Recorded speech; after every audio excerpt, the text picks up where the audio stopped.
Assalamualaikum warahmatullahi wabarakatuh. Kali ini saya akan membagikan pengalaman pertama saya menanam dan merawat porang sampai dengan usia kurang lebih 2 bulan.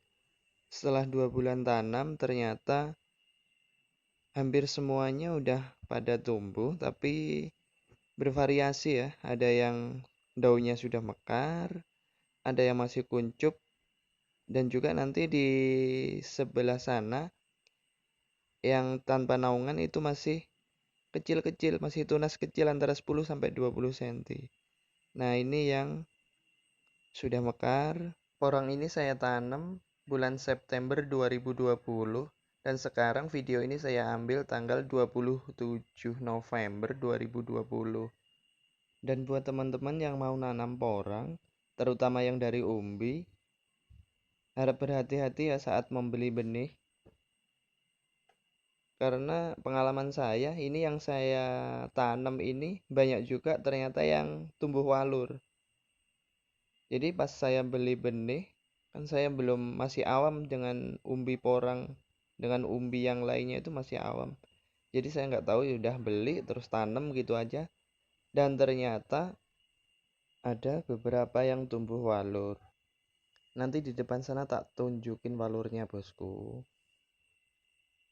Dan buat teman-teman yang nanam porang tapi tumbuhnya ada tumbuhan lain yang mirip tapi bukan porang, itu dicabut aja ya, bosku, biar nanti tidak merepotkan kita saat kita panen.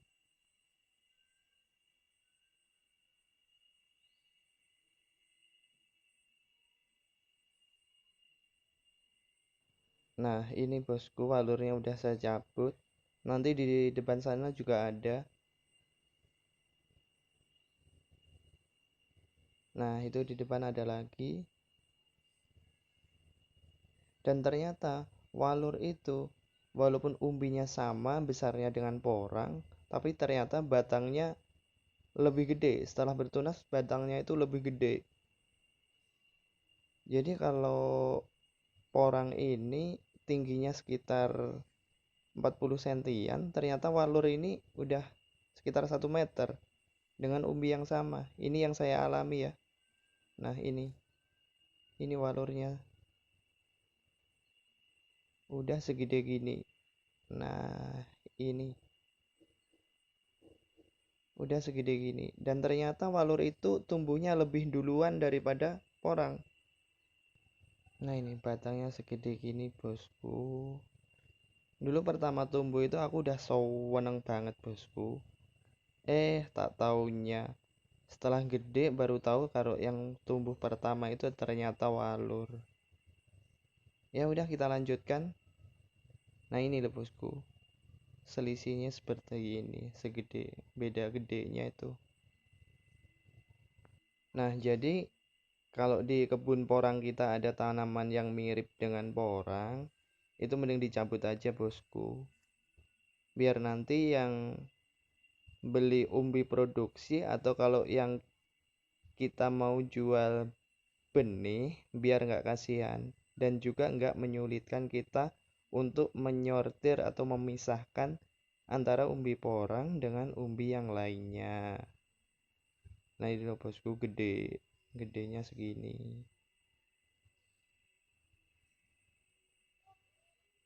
gede banget, bedanya jauh, padahal ini umbinya nggak beda jauh, umbinya mirip-mirip, sama, hampir sama. Nah, lahan saya ini masih ada naungan tapi nggak banyak ya, paling sekitar 30-40%. Nanti yang di depan sana itu tanpa naungan karena pohon-pohonnya sudah mati. Jadi tanpa naungan yang di depan. Itu yang ternyata yang tanpa naungan masih banyak yang masih kecil tunasnya. Antara 10 sampai 20 cm itu masih kecil. Nah, ini masih ada naungan ini. Ini pohonnya masih hidup, pohon cengkehnya masih hidup ini. Nah, itu yang di depan itu walur lagi yang sudah saya cabut. Buat teman-teman yang punya solusi atasi gulma atau rumput, boleh share atau boleh kasih tahu saya lewat kolom komentar. Ini karena ini rumputnya udah lumayan gede, lumayan tinggi, banyak juga. Ini kesalahan saya dulu, nggak saya kasih herbisida sebelum dikultivator. Nah ini walurnya lagi bosku. Nah batangnya rata-rata udah gede kalau walur, beda dengan porang. Nah mulai sini ini tanpa naungan. Ini banyak yang masih kecil. Itu masih jarang banget yang udah mekar, baru beberapa ya, bisa dihitung jari.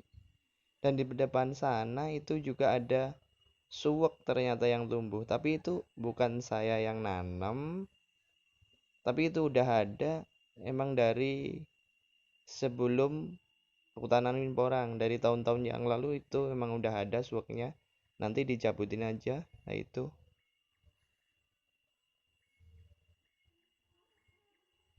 Nah di sini tak tunjukin ya bosku, antara pertumbuhan suwek sama porang.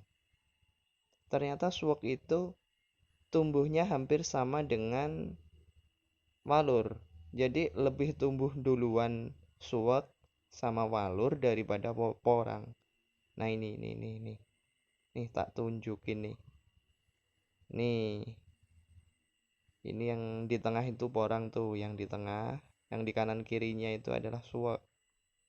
Nah ini nih, nanti kita cabut juga biar nggak ngeganggu porang. Nah ini porangnya ini, yang di tengah. Nanti kita bersihin dari segala macam yang mirip dengan porang, ini dibersihin aja. Biar nggak ngerepotin kita nanti saat kita panen atau saat kita mau jual umbi buat bibit atau buat benih. Nah ini porangnya yang daunnya lebar-lebar ya bosku. Nih. Ini di sini tanpa naungan ini bosku. Jadi banyak yang masih kecil, ada juga yang udah daunnya udah mekar tapi jarang-jarang. Lebih banyakan yang masih kuncup dan masih tunas. Nah ini masih tunas 10 sentian paling. Dan ini juga belum mekar.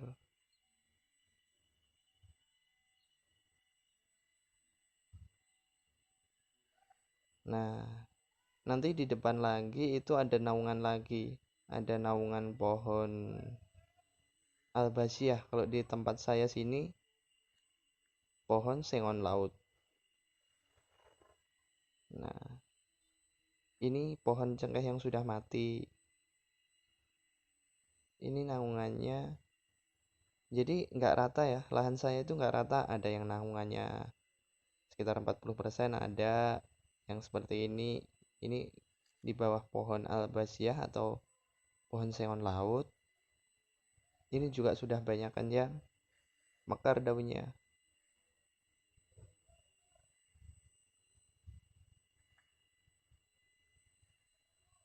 Nah ini banyak kan yang mekar, itu pohonnya tuh di depan tuh.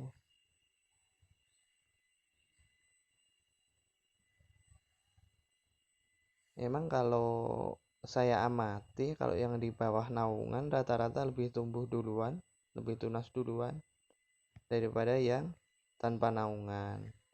Ya mungkin di sini dataran tinggi ya, jadi mungkin cuacanya atau tingkat kelembapannya yang enggak seberapa tinggi.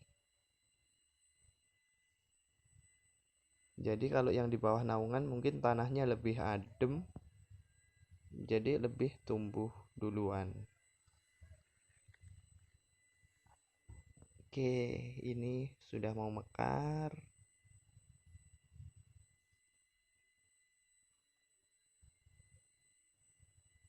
Nah ini juga sudah mau mekar. Dan ini sudah daunnya sudah mekar. akar penuh ya kalau yang ini ya.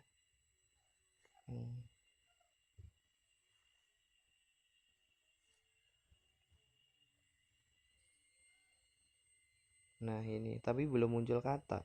Emang baru belum, paling sekitar usia 1 bulan ini. 1 bulan setelah tumbuh maksud saya, bukan setelah tanam ya. Jadi belum ada tanda-tanda kata yang kelihatan.